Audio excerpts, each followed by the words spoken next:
आजकल पेरेंट्स बच्चों को टाइम नहीं दे पा रहे हैं, मतलब बहुत सारे बच्चों की कॉपी चेक करनी होती है, तो उनमें अपनी कॉपी को एकदम अट्रैक्टिव कैसे बनाया जाए। एक एग्जाम के बिगड़ जाने से बाकी एग्जाम भी बिगड़ जाते हैं। बहुत सारे बच्चे ऐसे होते हैं जो पूरे साल जिन्होंने कुछ नहीं पढ़ा। नमस्कार साथियों, आप सभी का स्वागत है हमारे YouTube चैनल माली सर पे। आज हम डिस्कस करने वाले हैं मिशन एग्जाम के बारे में। मैं हूँ प्रीति माली और हमारे साथ हैं मिस्टर राजमल जी माली। सर नमस्ते। नमस्कार। आपका स्वागत है हमारे YouTube चैनल पर। हम आपसे मिशन एग्जाम से रिलेटेड कुछ क्वेश्चंस पूछना चाहते हैं, तो क्या हम शुरुआत कर सकते हैं? बिल्कुल, आप पूछिए। धन्यवाद। तो सबसे पहला जो क्वेश्चन आता है बहुत कॉमन है। तो स्टूडेंट्स अगर कॉन्फिडेंट होकर पेपर देंगे, एग्जाम में बैठेंगे, तो वो बेहतर से बेहतर कर सकते हैं। लेकिन अक्सर स्टूडेंट्स एग्जाम में घबरा जाते हैं, तो क्या उन्हें पता होना चाहिए या फिर क्या आप उन्हें बताना चाहेंगे जिससे वो कॉन्फिडेंट होकर अपना पेपर दे सकते हैं? देखिए, सबसे पहले तो स्टूडेंट को ये जानना चाहिए कि परीक्षा एक दौर होता है जो जीवन में हो सकता है कि बार बार आपके सामने आए। दूसरी बात यह है कि जो अपन परीक्षा देने जा रहे हैं तो हमें सबसे पहले उसका सिलेबस, उसका पाठ्यक्रम याद होना चाहिए। हम अगर पाठ्यक्रम हमें याद हैं, उसके बाद हमको उसका विभाजन करना आना चाहिए। विभाजन यानी कि सरल प्रश्न अलग, मीडियम प्रश्न अलग और कठिन प्रश्न अलग। इसके बाद अगर अपन ने ये कर लिया है और उसके बाद सबसे अच्छी इंपॉर्टेंट बात, हमें छोटे छोटे प्रश्नों को सबसे पहले कवर करना है। यानी कि उनको हम किस प्रकार से हम लिखेंगे, उन छोटे प्रश्नों से क्या है कि हमको अच्छा एक उस सारांश पता लग जाती हैं, अर्थ पता लग जाती हैं। तो कहीं ना कहीं स्टूडेंट को एग्ज़ाम में कॉन्फिडेंस रहेगा, आत्मविश्वास रहेगा और बिल्कुल भी घबराहट नहीं होने वाली। जी बहुत बहुत धन्यवाद आपका। ये तो हो गई आप एग्जाम में कैसे कॉन्फिडेंट हो सकते हैं। लेकिन बहुत सारे बच्चे ऐसे होते हैं जो पूरे साल जिन्होंने कुछ नहीं पढ़ा और लास्ट टाइम पे एग्जाम में बहुत कम समय बच जाता है, तो वो सोचते हैं कि फटाफट रिवीजन किया जाए। तो ऐसी क्या टिप्स आप उन्हें देना चाहेंगे जिससे कि हम कम समय में आसानी से रिवीजन और एकदम कॉन्फिडेंटली पेपर दे सकते हैं कि हमें हाँ ये तो आता ही है। बिल्कुल, ऐसा भी हो सकता है कि हो सकता है आप किसी कारण से साल भर स्कूल न जा सके, या कोई प्राइवेट स्टूडेंट होते हैं जो डायरेक्ट प्राइवेट फॉर्म भरते हैं और एग्ज़ाम देने जाते हैं। तो उनके लिए आपको प्रीवियस ईयर के पेपर यानी पिछले सालों के पेपर जो हैं, पेपर को आप अगर 2-3 साल के पेपर अगर हल कर लेंगे, यानी कि एग्ज़ाम के समय से पूर्व 2-3-4-5 दिन पहले एक उन पेपर को हल करने का प्रैक्टिस करेंगे, तो कहीं ना कहीं वह प्रैक्टिस आपको एग्ज़ाम में बेहतर की ओर ले जाएगा। सबसे बेस्ट फार्मूला। जी, लेकिन कई बार क्या होता है कि स्टूडेंट्स फाइनल एग्ज़ाम की तैयारी तो कर रहे होते हैं अच्छी, लेकिन क्लास टेस्ट में और जो हाफ ईयरली एग्ज़ाम होती है उनमें उनके कम मार्क्स आते हैं, तो वो सोचते हैं कि ये एग्ज़ाम तो बिगड़ गई, तो आने वाली एग्ज़ाम तो बिगड़ ही जाएगी। तो क्या आपको भी ऐसा लगता है कि एक एग्ज़ाम के बिगड़ जाने से बाकी एग्ज़ाम भी बिगड़ जाती है? नहीं नहीं नहीं, बिल्कुल नहीं। ये तो स्टूडेंट को उसको अपने आप को देखने का सबसे बड़ा अवसर है कि अगर किसी एग्जाम में उसको पिछले एग्जाम में अगर कम नंबर आया है तो उसको खुश होना चाहिए कि अब अपन को अगले एग्जाम में थोड़ा सा ज़्यादा नंबर लाना है। तो उसको क्या याद है, क्या नहीं याद है, कौन सा उसने मिस्टेक किया है एग्जाम में, क्या उसकी गलती रही है, बस उस छोटी छोटी बातों को वो खुद देखेगा तो उसको आनंद आएगा कि अच्छा वो कम नंबर आया तो अपन को अच्छा है कि अपन थोड़े से बिजी हो गए और अब एग्जाम में अच्छा कुछ कर लेंगे। और वो जो ज़्यादा नंबर लाए पिछले टेस्ट में या कुछ ऐसी त्रैमासिक परीक्षा में, देखना आप जिसके कम आए, केवल उसको सोचना पड़ेगा, केवल उसको सोचना पड़ेगा कि मेरे नंबर कम आने के पीछे क्या कारण हो सकते हैं। बस इतनी सी बात, बस समझ लीजिए वो चल पड़ा है, वो आगे निकल जाएगा। जी, यानी कि उसका एनालिसिस करना बहुत बस जरूरी है। बस उतनी सी बात, एक बार कि क्या कारण हो सकता है, कहाँ मिस्टेक हो सकती है, उसमें उसका टीचर उसका मदद कर सकता है। तो कोई दिक्कत वाली बात ही नहीं है। अगर प्राइवेट स्टूडेंट है तो भी कोई दिक्कत वाली बात नहीं है, वो एग्जाम हो सकता कम नंबर आए लेकिन फिर बाद में कवर कर सकता है, कोई दिक्कत नहीं है। जैसा कि मैंने कहा है कि एक दौर है एग्जाम, तो दौर है तो फिर जीवन भी एक दौर ही है। जी, एग्जाम तैयारी की हमने बात कर ली, लेकिन जैसा कि आप एक टीचर हैं, स्टूडेंट्स के एग्जाम कॉपीज भी आप चेक करते हैं, तो बहुत बार स्टूडेंट्स सोचते हैं ना कि ऐसा क्या लिखें कि हम टीचर हमारी कॉपी देख के अट्रैक्टिव हो जाए। मतलब बहुत सारे बच्चों की कॉपी चेक करनी होती है, तो उनमें अपनी कॉपी को एकदम अट्रैक्टिव कैसे बनाया जाए, क्या ऐसा लिखा जाए टीचर? देखिए, स्पेशल लिखने का, एग्ज़ाम में लिखने का कोई स्पेशल कोई ऐसा रूल्स नहीं होता है।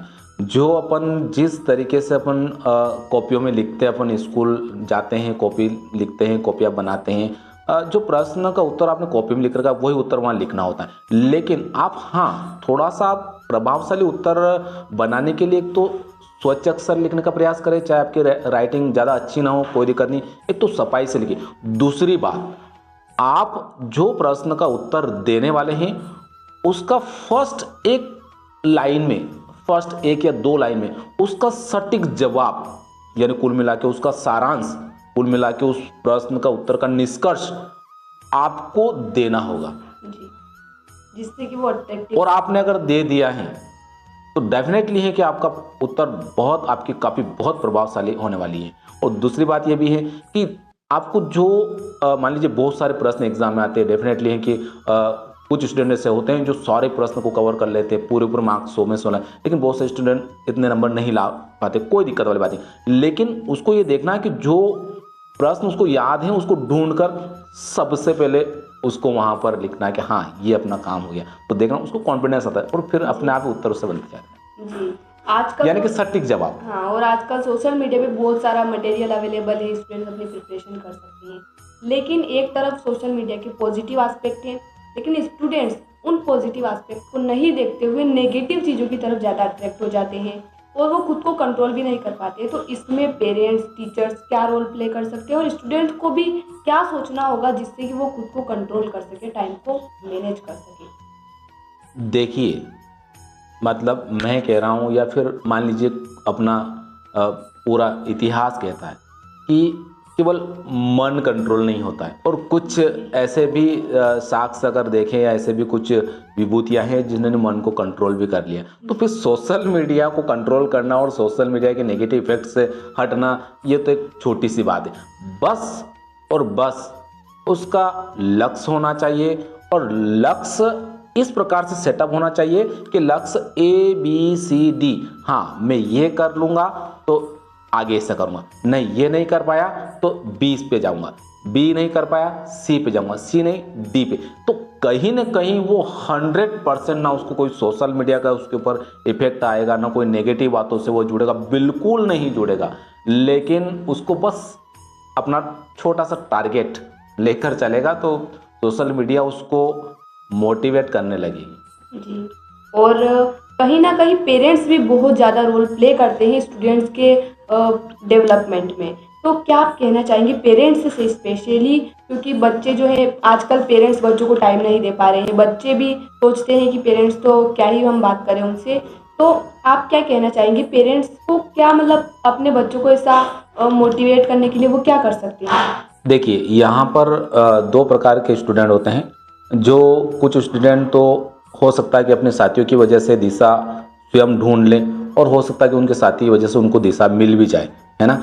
और कुछ स्टूडेंट को मतलब नहीं ढूंढ पाते हैं या ऐसी स्थिति में नहीं रहते हैं, तो पेरेंट्स को यहाँ पर थोड़ा समय स्टूडेंट को देना होता है। थोड़ा समय से मतलब है कि उसका रुचि, उसके हाव भाव, उसके जो मतलब जो समय के साथ जो बदलाव हैं उसको समझना होगा और उसका इंटरेस्ट ढूंढना होगा, और इंटरेस्ट के हिसाब से उससे बैठ के बात करना होती है कि मान लो कि मतलब ये अगर तू ऐसा काम कर लेगा, क्योंकि हर स्टूडेंट या हर व्यक्ति के लिए कुछ न कुछ लाइफ में ज़रूर काम है, इसलिए इसी तो कोई बड़ी बात नहीं है। तो कुल मिला के टीचर्स हो या उसका पेरेंट्स हो, उसका एक मार्गदर्शन के रूप में अगर ऐसी स्थिति में अगर आगे आए, मतलब थोपना नहीं है कि नहीं तू नहीं कर पा रहा, क्यों नहीं कर पा रहा, वो ऐसा कर पा रहा, इससे कुछ नहीं होना जाना है, इससे स्टूडेंट प्रेशर में आता है। तो पालक का और टीचर्स का यही सबसे बड़ा रोल है स्टूडेंट के लिए कि वह एक मार्गदर्शक के रूप में, उसकी मार्गदर्शक के रूप में काम करे, या फिर गाइड के रूप में काम करे कि तू ऐसा करेगा, यहाँ पर ऐसा हुआ, ये करेगा वो हो जाएगा, यहाँ पर इतना इन्वेस्ट होने वाला है। तो कहीं ना कहीं स्टूडेंट को धीरे धीरे जो सारी बातें हैं वो समझ में आ जाएगी। तो कुल मिला के टीचर और पालक स्टूडेंट के लिए गाइड का रोल अदा करे या एक मार्गदर्शन का रोल अदा करे, तभी स्टूडेंट का डेवलपमेंट संभव है। जी, बहुत बहुत धन्यवाद आपका। और अगर बात आती है करियर की, तो स्टूडेंट सोचते हैं कि इतना सारा कंपटीशन है, 10 लाख बच्चे अगर एग्ज़ाम के लिए पास फॉर्म भरा है तो हमारा नंबर उसमें कहाँ आएगा? तो कंपटीशन के बारे में आप क्या कहना चाहेंगे? क्या सच में इतना कंपटीशन है? देखिए, अगर मैं आज की बात करूं, बहुत सारे बोलते हैं कि कंपटीशन कंपटीशन, बहुत कंपटीशन। जी अभी क्या हो रहा है कि संख्या ज़्यादा है लेकिन क्वालिटी कम। जी और अगर जिस स्टूडेंट ने ये बात समझ ली कि हमको संख्या पे ध्यान नहीं देना है, क्वालिटी पे ध्यान देना है, तो डेफिनेटली है कि उसके लिए कोई भी प्रतियोगी परीक्षा आराम से निकल जाएगी। और दूसरी बात है कि मान लीजिए कि कंपटीशन है कि एक जैसे मान लीजिए कोई भर्ती निकली, प्रतियोगी परीक्षा हुई और 10 उसमें पद हैं और 10 ही 20 व्यक्ति आपके पूरे पूरे नंबर वाले मिल गए हैं, तो फिर भी चयन तो 10 का ही होना है। लेकिन कोई दिक्कत नहीं है, 10 का चयन हुआ है, 10 और के लिए भी काम है। जी यानी कि बहुत सारे रोजगार के अवसर अवेलेबल हैं, बहुत सारी फील्ड हैं। अगर बात करें करियर के मामले में तो वर्तमान में लगभग 500 समथिंग रोजगार के अवसर हैं, 500 फील्ड हैं जिसमें आप अपनी रुचि के हिसाब से आपको काम 100% मिल जाएगा। तो कहाँ है कंपटीशन? जी कुछ नहीं है, बस आपका तलाश जारी रहना चाहिए। क्वालिटी पे फोकस करना, बस क्वालिटी डेफिनेटली कि क्वालिटी पे ध्यान देंगे, क्वांटिटी पे नहीं देंगे। इतने सारे स्टूडेंट, वो दिन रात पढ़ रहा है, वो वहाँ कोचिंग कर रहा है, वो इतने सारे, उसके पास तो ये गैजेट्स है, मतलब ये मतलब तैयारी करने के ये संसाधन है, कुछ नहीं है। सब अपनी जगह सही हैं, केवल और केवल क्वालिटी होना चाहिए। आप घर बैठे, आप गांव में दूर दराज झोपड़ी में बैठे भी बहुत कुछ कर सकते हैं। जी एक आखिरी सवाल आपसे ये पूछना चाहेंगे कि आप एक टीचर हैं, तो आप एक स्टूडेंट में ऐसी क्या क्वालिटी देखते हैं, आपको लगता है कि हाँ ये सफल हो सकता है? सफलता का एक ऐसा मूल मंत्र, मतलब जिसको दिमाग में रखे अगर स्टूडेंट, तो वो सफल हो सकता है बिल्कुल। वही बात कि मैंने आपको इससे पहले आपने एक प्रश्न पूछा था कि अगर स्टूडेंट ने कम नंबर लाया है तो फिर वो कैसे फिर आगे की एग्ज़ाम को फाइट करे, वो डिप्रेशन में मतलब दबाव में ना जाए। तो स्टूडेंट टीचर, जैसे मैं टीचर हूँ तो मैं स्टूडेंट को, मुझे ये बात ढूंढता हूँ मैं कि उसमें क्या क्वालिटी, तू क्या कर सकता है, कैसा उसका समूह तेरे को बनाना, कैसे ग्रुप सर्कल में तेरे को रहना है ना। तो इस प्रकार से मतलब क्वालिटी तो कुल मिला के बात ये है कि एक उसमें कॉन्फिडेंस अपन दे पाएंगे स्टूडेंट में कि हाँ तू कर सकता है, तो डेफिनेटली है कि उसमें वो डेवलपमेंट उस फील्ड की तरफ वो चला जाएगा और सक्सेस हो जाएगा। बस ये है कि अपन को उसको कॉन्फिडेंस देना होगा, उसमें जिस काम की रुचि इंटरेस्ट है वो उसको बताना पड़ेगा कि तू हाँ ये कर सकता है। जी बहुत बहुत धन्यवाद आपका कि आपने हमारे स्टूडेंट्स के साथ ये जानकारी शेयर की, और ऐसे ही वीडियोस के लिए हमारे चैनल को कर दीजिए सब्सक्राइब। मिलते हैं अगले वीडियो में नई जानकारी के साथ। धन्यवाद।